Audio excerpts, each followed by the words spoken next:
Mwanamichezo wa kukutana kutazama taarifa kubwa za kimichezo ambazo tuko nazo kupitia namba 10 ya TVE. Tunaomba radhi kuchelewa kuanza kwa matangazo yetu kutokana na sababu zilizopo nje ya uwezo wetu, lakini tukasema tunapambana kwenye liwalo na liwe tuhakikishe tunakuwa hewani na kupashana taarifa ambazo tuko nazo kwa siku hii ya leo.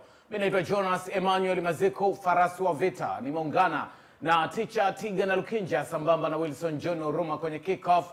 Number 1, tunaenda kutazama mwenendo wa wekundu wa Msimbazi Simba kwenye michezo ya ligi kuu ya kandanda Tanzania bara iliyosalia hadi sasa, namna ambavyo mambo yanavyokwenda mbele na namna ambavyo wanaweza kumaliza msimu na simanzi ama furaha. Wekundu wa Msimbazi Simba tutamulika kila ambacho kinaendelea. Kwenye kick-off number 2 tutatazama mwendelezo wa michuano ya FIFA Club World Cup, michuano ambayo inachezwa, matokeo ya Chelsea lakini Flamingo dhidi ya Esperance, Boca Juniors dhidi ya Benfica, yote tutaitazama bila kusahau vituo vingine ambavyo vipo tutapita kupitia namba 10 ya TVE. Teacher na Wilson John Oruma, amani ya Bwana iwe nanyi. Iwe pia nawe. Naamini kabisa mko salama tununu kabisa. Yes. Tunatazama ratiba ya Simba, rafiki yangu. Simba na michezo mitatu ya ligi kuu ya Tanzania bara na kibarua dhidi ya Ken Gold Tabora pale, alafu atacheza dhidi ya Tanzania dhidi ya Young Africans, na kisha atacheza mchezo wake mwingine dhidi ya Kagera Sugar. Kwa namna ambavyo hali ilivyo na tukitazama kwa yale yanayoelezwa hivi sasa kwa wekundu wa Msimbazi Simba kugawana, mpasuko, hakuna umoja tena. Viongozi wengine walitaka dabi isipochezwa tarehe 15 isichezwe tena, wengine wakaungana na wakaitikia wito na kauli kutoka juu ya kwenda kucheza tarehe hiyo. Kumekuwa na sintofahamu zinaendelea. Sasa inaweza karibu matokeo mazuri ambayo walipanga kuyapata kwenye mchezo wa mwisho ikaleta shida. Yes, katika shughuli za mchezo wa mpira wa miguu, umoja wenu ndio unakuwa ni silaha kubwa sana kwenda kwenye mafanikio. Yes, tunaposema umoja maana yake ni nafsi zaidi kuwa kwatu. Hazina makando kando, huyu amnunguniki mwenzie, huyu anafanya jambo hili, dua ya pamoja kwenye kufanikiwa. Kama ndivyo, ina maana vice versa kutakuwa kuna watu ambao watataka kuomba dua tofauti ili timu isifanikiwe, kuonesha umuhimu wao au kuonesha kwamba jambo hili lilikuwa lina baraka za pamoja. Lakini kwenye football hii ambayo na mimi nimewahi kuwemo, ninafahamu sana jinsi ya kuunganisha nafsi kama mnatakiwa kupambania kitu cha pamoja. Ukisikia neno macoaches kwenye interviews, uongozi unasema sila yetu ilikuwa ni umoja, huwa ina maana kama hii ambayo wewe umeuliza. Yeah. Oruma, inaweza kawasononesha baadhi ya wachezaji wa Simba kutokana na hizi sintofahamu za dabi kwenye michezo iliyosalia kwa wekundu wa Msimbazi Simba. Kuna wachezaji wao wakapigwa ganzi kama wakubwa wanapambana hivi, mara dabi ipo mara hamna, okay tunaenda kucheza tarehe fulani, na viongozi walisema isipochezwa tarehe 15 au atocheza dabi ya tarehe nyingine yoyote ile, na hadi sasa wako kimya. Inawavuruga wachezaji au wachezaji wanaojua ukweli ndani? No, wewe ni professional footballer, sio mchezaji wa kulipwa.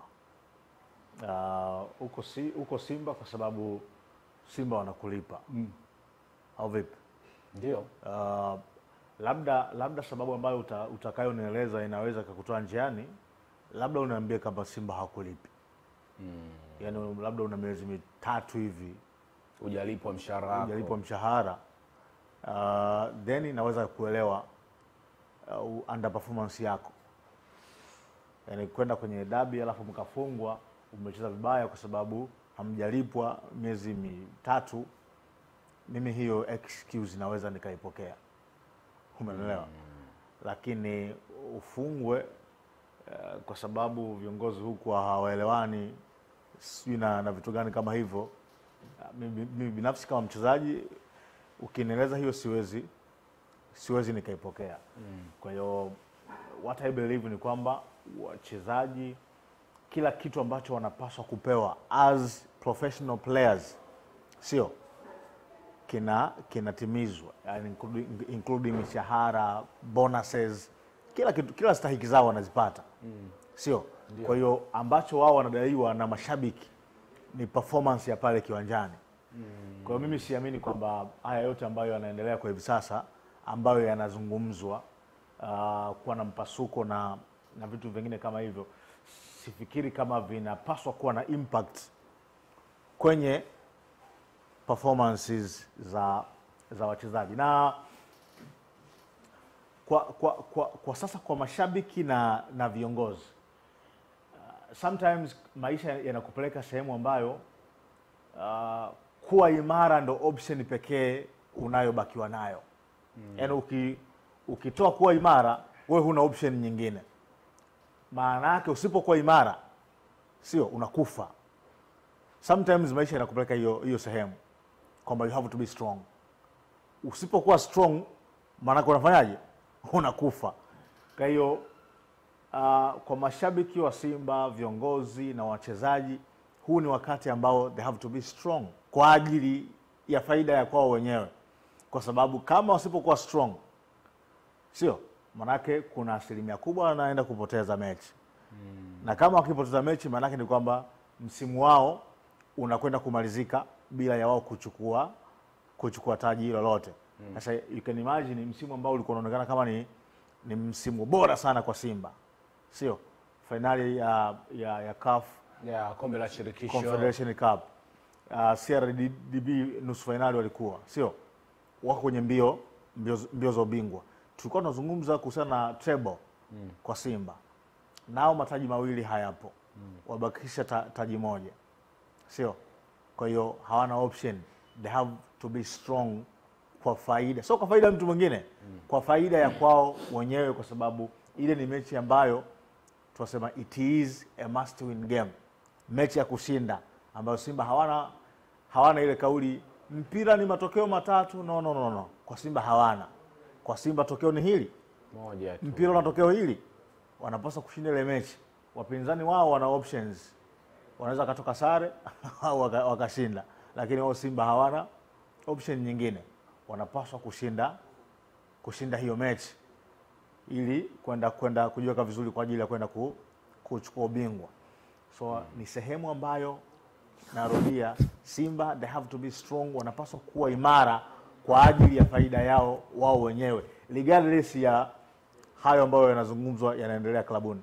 Ticha, kuna taarifa za dhati kabisa ambazo zimethibitishwa pia na watu, lakini haijawa tu official, kwamba watu kutoka kwenye mamlaka ya mpira TFF umethibitisha kwamba kuna viongozi wanakuja kutoka FIFA na kurudisha nyuma kidogo, na wale watu wanakuja kwa ajili ya kutazama maendeleo ya mpira wa miguu Tanzania, ikiwepo pia na yale yasintofahamu kesi za kufika kasi kwa Young Africans kwa msimu mzima ulivyokuwa. Ujio wa FIFA kuja hapa, wale watu wachunguzi na kuchunguza maendeleo ya mchezo wa mpira wa miguu Tanzania, endapo wakitazama yaliyokuwa yanachomoza hapa nyuma, dabi na mengine yote, maamuzi au waamuzi mabovu, yanaweza yakatupa picha tofauti na vile ambavyo tunafikiria kwenye msimu huu.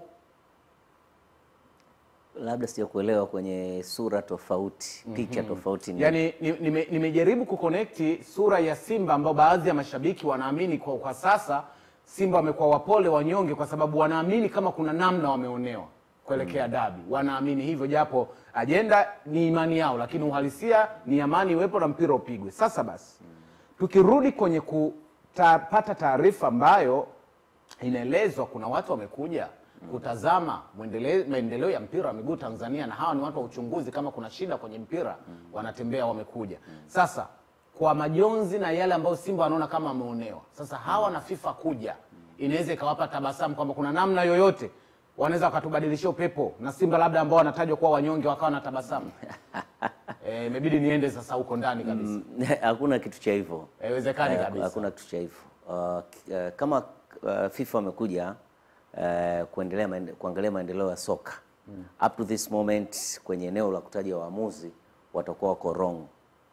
Wanakuja kwenye mechi za mwishoni, mechi 8 mara 3 24 kati ya mechi 240 za msimu, unatoa mechi 24 ambazo bado hazijachezwa. Ina maana tunazungumza mechi 226 zilizokwisha kuchezwa, si ndivyo? Mechi 216 zilizokwisha kuchezwa.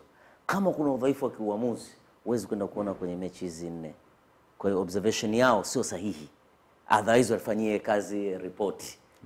Badala ya kutoka wewe kwenda kwenye kituo kuona, kwa sababu hizo mechi zilizobaki sijui ni theruthi, sijui tuseme ni asilimia ndogo sana ya mzunguko mzima.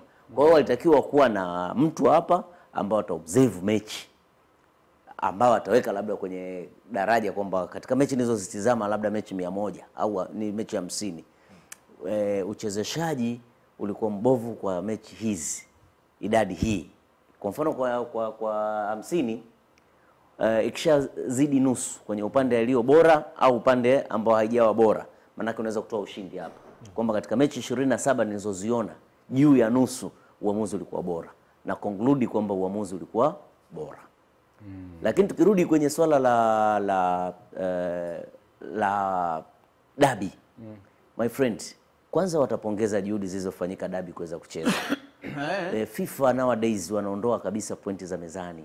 There is no way ukapata pointi za mezani. Yani jambo lako, yani hadi kesi kama hizo sometimes wanaziignore kwenye mamlaka ya juu huko. Wanashawishi zaidi ukacheze ushindiwe ndani ya uwanja. Yani hawa prefer kukupa pointi alama 3 za nanio za mezani.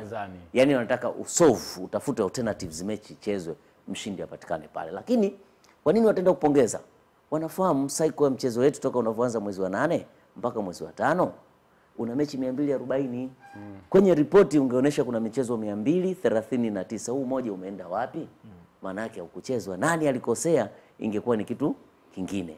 Kwa hiyo kwa jibu la moja kwa moja, hakuna atakayenufaika na ujio wa FIFA kwenye matokeo kwa nyakati hii tulionayo.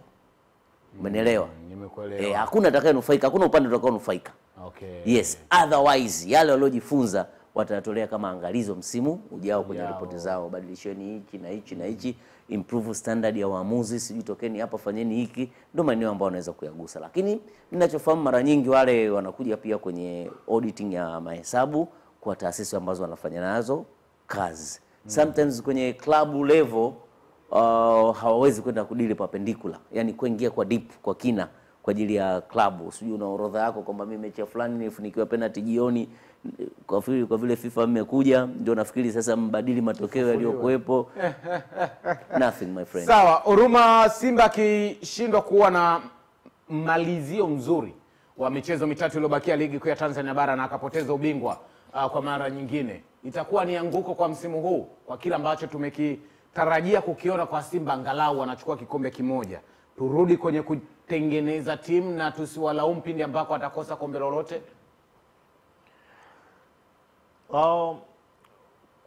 Kuwalaumu Simba kutopata kikombe season hii itakuwa ni kama kutema bidii kwa karanga za kuonjeshwa. Kwa sababu tangu season imeanza Simba walikuwa kituhubiria kuhusiana na wao wanatengeneza timu season hii. Is it? Ndio. Tangu season inaanza Simba walikuwa na preach kwamba bwana, season hii tunatengeneza timu. Umeelewa? Lakini alichofanya Fadru unaweza kuita kwamba ni sasa ni matakwa tu ya timu kubwa ya mpira wa miguu, kwamba wakati unajenga sio pia unalazimika kuwa unashinda. Yani sio kwamba eti kwa sababu tunajenga then kila kitu kinapaswa kusimama, timu hiyo inapigwa. No. Wakati unajenga pia unapaswa kushinda, kwa sababu football ni results oriented industry. Sawa? Ni kiwanda cha matokeo ya kila siku. Ili Fadlu aweze kutunza kazi yake, manake timu inapaswa kuwa inashinda. Kwa hiyo kwenye hiyo kushinda, Simba wamekwenda mbele ya malengo. I believe ambacho walikuwa nakipigania kwa mfano kwenye kombe la shirikisho barani Afrika ni kuvuka hatua ya robo finali, ambao kila siku walikuwa nakwama. Sio umevuka robo finali, umekwenda kucheza mchezo wa finali. Hiyo ni kwao ni overachievement. Sio kwenye league as we speak Simba bado wako kwenye mbio za ubingwa. So kwa timu inayojengwa sili kwenda mpaka mwisho kwenye mbio za ubingwa, bado unaona kama timu bado imefanya vizuri kulingana na malengo ambayo wamejiwekea kwenye season hii. Sio CRDB wametoka kwenye nusu finali. Kwenye nusu finali. So nafikiri bado wakifanya assessment ya msimu wao, wakifanya assessment ya msimu wa Fadlu, ndio maana mpaka sasa pamoja na kwamba Simba ameshapoteza hivyo vikombe viwili, hujasikia tetesi za aina yoyote labda Fadlu anakaribia kupoteza kazi. Kwa sababu nafikiri so far kazi ambayo ameifanya Fadlu kwenye timu imewafurahisha mabosi. Okay. Sio? Kwa hiyo nafikiri chochote ambacho kitaenda kutokea hapa kuelekea mwishoni mwa msimu hakiwezi kubadilisha chochote kuhusiana na fikra za mabosi wa Simba kwa technical bench ama chochote zaidi. Nafikiri sasa hivi wanawaza kwenye namna ya kwenda kuboresha, kwenye namna ya kuendea msimu ujao mwingine. Sawa. Lakini pia upande wa wachezaji mmoja baada ya mwingine, Ticha, Simba mapambano ambao wameyatumia na wakamaliza bila kikombe chochote, huenda inawapunguzia kitu kuelekea msimu ujao, kwamba wataingia wamenyong'onyea kwa sababu walipambana sana msimu huu na hawajaachieve. Yes, hiyo iko wazi. Tunasema kudemoralize, morali kushuka chini kwa sababu hujafanikiwa target yako. Hata mimi mwenyewe tu kama mtu wa kawaida sana na target zangu za mwaka, kila mwisho wa mwaka niwe nimefanya nini, labda kutokana na mapambano yangu ya kimaisha. Hiyo ni target yangu. Napokosa kutimiza, naona nakuwa na unyonge fulani. Kwa hiyo the same naamini humo. Bahati nzuri industry unayoulizia mimi nimeiwajibikia. Nilikuwa nafahamu msimu unavyoisha nini kipo. Tulikuwa sometimes tunaenda kujifariji kwenye kitu. Mimi wakati naingia kwenye ligi kuu nilikuta mifumo ya timu makundi, then nakwenda kukutana kitu anaita nane bora. Kwa hiyo nane bora ilikuwa pia inatoa wale labda wa kwanza, wa pili mpaka wa sita walikuwa wanapata nafasi ya kucheza Tusker Cup, michuano mikubwa ambayo nilibahatika kuicheza. Kwa hiyo ukianza kuweka malengo yako kama player kwamba nikaangukia hapa kwenye ubingwa, tunajua it's obvious kwamba ubingwa uko kwenye Simba na Yanga kwa nature ya Tanzania. Nikitoka hapa basi hapa angalau hata nikacheze Tusker Cup kwa kupitia qualification ya nane bora, na hata katika mzunguko mwingine ni target. Siku za nyuma kaka zetu akina Lunyamila wakati wanaingia kwenye football wanakuta kuna ligi ya muungano kwamba bingwa wa bara, mshindi wa kwanza na wa pili wa tatu atacheza na wa visiwani, wa kwanza wa pili na wa tatu. Kwa hiyo katika target ya pamoja na ukosa ubingwa, basi niangukia hata ligi ya muungano. Sasa unajiuliza, sijafanikiwa la kwanza, sijafanikiwa la pili, sijafanikiwa la tatu, nini msimu wangu ukoje? Kwa vyovyote kama binadamu mwenye utashi utasononeka kwa kukosa ile nafasi. Kwa hiyo kwa mchezaji moja ndani ya Simba itamgusa, na hasa wale ambao watakuja kuondolewa pia, kwa maana ya panga mikataba imeisha au extend mkataba. Anafikiri kwamba nje ya klabu kubwa kama Simba, Yanga kwa mfano, mchezaji kaja pale hasa wazao wa Tanzania waliopo sasa hivi, kacheza Simba, kakosa ubingwa msimu huu. Bahati mbaya iliyoje, mkataba wake ulikuwa unaisha, anakosa timu zile tatu za ambazo zina nafasi ya kutoa ubingwa, Yanga, Simba na naniu labda na Azam. Maana yake huyu kufikia target ya kuwa bingwa wa kuwahi kupata ubingwa inakuwa ndogo kama atarudi tena Kagera Sugar, anarudi sijui Mtibwa, sijui unarudi wapi. Kwa hiyo lazima itakusononesha kwa sababu ulikaribia achievement, ulikaribia mafanikio, umerudi hatua kadhaa nyuma. Okay, sawa. Hivi ikitokea ndo hivyo imemalizika, Simba kakosa ubingwa, Wilson John Oruma, lipi ambalo tutamaliza nalo ama tutaondoka nalo la kufunga msimu? Simba amekosa ubingwa kwa sababu hakuwa na wachezaji wengi wenye quality, hakuwa na benchi bora la ufundi. Simba kakosa ubingwa kwa sababu ya ubora alionao Young Africans, au ipi agenda tutaondoka nayo kwa msimu huu? Au Pinipini Kamara? No, kwangu nafikiri ili nilishalizungumza.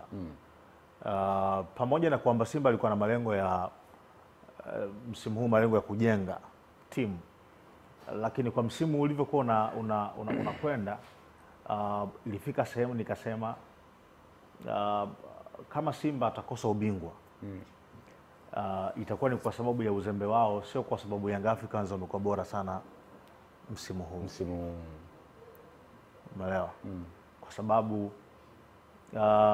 Yanga season hii tunapomaliza msimu, Yanga na makocha watatu, sio? Makocha hao watatu, na ninachokiamini unabadilisha kocha kwa sababu unaamini umekosea kwenye kuchagua. sio? Umekosea kwenye kuchagua. Yes, unaenda kocha huyu, unabadilisha, unaenda kocha huyu, na of course kwenye coaches ambao Yanga wamekuwa nao msimu huu wako ambao wanasema kwamba ni kwa sababu wamezidiwa, yani wamezidiwa madao, yani timu nyingine ambazo zilikuwa zinawataka wameweka kitita kikubwa kulikoni ambacho Yanga wanaweza kuofa. Lakini bado nimeona kwa mfano wakati Gamondi hata kuondoka, Gamondi alikuwa na ofa nyingi, lakini Young Africans kwa sababu walihitaji sana Gamondi abaki, still waliweza kustretch na kumbakisha Miguel Gamondi. Kwa hiyo coaches watatu, wachezaji walipaswa kuadapt kwa kila aina ya kocha ambaye anakuja kwenye kikosi. Simba wamekuwa na hiyo stability ya kuwa na kocha mmoja msimu mzima. Wakati Young Africans anafungwa mechi zile 2 mfululizo, sio mechi 2 mfululizo, Simba alikwenda juu nafikiri kwa alama 5 Simba alikwenda juu kwa alama 5 kileleni, lakini Simba wameruhusu Yanga aweze kurejea kwenye msimamo. Umeelewa? Kwa sababu ya changamoto zao wenyewe ambazo wako nazo kikosini. Tumeshasema sana kuhusiana na changamoto za Musa Pimpin Kamara, kwamba msimu peke yake inawezekana kawagharimu Simba sio chini ya pointi 9 yeye peke yake kama golikipa. Umeelewa? Sasa hizo pointi ambazo Musa Pimpin peke yake ambazo amezipoteza, imagine kama Simba wangeweza kuzicollect. Maana tunazungumza Simba kuhusiana kuchukua ubingwa mapema, kwa sababu tayari mpinzani wao alishakuwa ameteleza. Kwa hiyo niliweka vizuri mapema kwamba kama Young Africans anakuwa bingwa msimu huu, sio kwa sababu Young Africans amekuwa bora sana msimu huu, hapana, ni kwa sababu Simba amekuwa mzembe. Sawa. Ticha, kwenye hili unasemaje? Haipaswi kukaa chini sana na kuulizana Simba wao kwa wao kama watakosa ubingwa kwa sababu wamekaa kwenye kijiji ama kwenye kichaka cha kwamba wanajenga timu, lakini ukikaa ndani ukiwabana vizuri, wanakuambia malengo yao ni kupigania makombe yote wanaoshiriki ya ndani. Sasa wamekosa, ikatokea wakakosa ubingwa msimu huu, Ticha, wote ule watakuwa wamefeli pakubwa. Wamebakiza ubingwa sehemu moja, wamebakiza ubingwa wa ligi kuu tu. Yes, wa ligi kuu, huku ngine wamefeli. Na siku moja tulikuwa kwenye platform yetu nyingine, wakati ule bado yuko kwenye track ya vikombe vitatu, mimi nikasema ana possibility ya kuvitoa vyote vitatu, vice versa pia ana possibility ya kukosa vyote vitatu. Sasa focusing imebakia kwenye eneo moja. Yes, bahati mbaya sana mechi ambayo anakwenda kuicheza ya mwisho ambayo inakwenda kudecide ni dhidi ya mtu ambaye anagombea naye ubingwa. Sijui kama naeleweka hapa. Yaani mtu dhidi ambaye anagombea naye ubingwa. Kwa hiyo yatahitaji mapambano ya siku hiyo. Ingelikuwa kwamba Yanga amepitia njia hii ya kutani na Simba kwenye mchezo ambao tunauita wa mwisho, maana yake possibility ya lolote ingekuwa inakuwa kubwa sana. Sasa basi, kwa tathmini ya haraka, kwa improvement ya Simba kwenye eneo la kucheza, uweze kusema wamefeli. Kuna standard kubwa wameionyesha, ikiwemo kucheza michuano ya kimataifa kwenye level ya finali. Hii ni improvement kubwa sana. Lakini kwenye kitu ambacho itakuwa ni doa pekee kwa Simba, it is obvious watasoneneka, kwa sababu hiyo timu wanaoitengeneza ni ili kuchukua ubingwa kwa mpinzani wao. Sasa suppose wameshindwa kuchukua ubingwa kwa mpinzani wao, si ndivyo? Season imeisha, wanatakiwa kujipanga kwenye msimu mwingine, wao ile itawasononesha. Hautawatemzi kama wamefeli, kwa sababu pia ni second runner. Amekimbia na huyu mmoja ameenda kwa bingwa, amecheza finali, si ndivyo? Ya CAF Champions League ya Federation. Yes, maana yake ameonesha kwamba na mabadiliko na season nyingine zilizopita. Kuna step amezionyesha, lakini tu sononeko atakalobakia nalo ni kwamba, na lingeweza lisiwe sononeko endapo ule ubingwa ungetoka pia kwa Yanga ukaenda kwa mtu mwingine baki. Yaani angetoa Azam, sijui atoa ndugu zangu Mtibwa, sijui nani, hata asingesononeka vile. Lakini anakwenda kwenye mwaka labda season ya 4, ubingwa unakwenda kwa mpinzani wao. Swala hili linaumiza sana kwa dunia ambayo imejiestablish kwa kupitia timu mbili. Ubingwa unapokwenda upande moja wapo, maumivu makubwa yanaenda kwa upande ule ulioacha. Ichukue Real Madrid na Barcelona, hiyo ni system ambayo ipo. Chukua mataifa yote, Zamalek, Ahli. England vipi? England somehow na by the time wakati Arsenal wana battle na Manchester United, unanielewa, kwenye ubora wao, unajua katika era ya Champions League Arsenal wamechukua vikombe na Manchester wamechukua vikombe mpaka alivyokuja kuanza kujitokeza Chelsea 2005. Kwa hiyo zamani katika nyakati fulani na watu wakasema kwamba upinzani uliokuwa kati ya Liverpool na Manchester, Arsenal ametake over. Mpinzani wake wa Manchester sasa hivi amekuwa nani? Amekuwa Arsenal, mtu ambaye hakutegemewa. Kwa hii ni lazima. Sasa kwa England pana cycle kubwa, yani pana mzunguko mkubwa ambao unaruhusu huyu achukue. Leicester kaja kachukua ndani ya miaka 10. Umeweza kuona ma champions tofauti. Ukichukulia 2015 unamwona Leicester kaingia humo, kaingia Chelsea, kaingia Liverpool, kaingia Man City. Umenielewa? Yes, hawa wanne ndani ya cycle ya miaka 10. Lakini rudi kaangalia Tanzania, imesimama kwenye hawa watu wawili, Simba Yanga, Simba Yanga. Huyu ana dominate hivi, baadaye upepo unahamia kwenye domination ya mwingine. Sawa, tunaifunga hivyo mwana michezo kick off number 1 tukimaliza na Wilson John Oruma sambamba na teacher Tiga na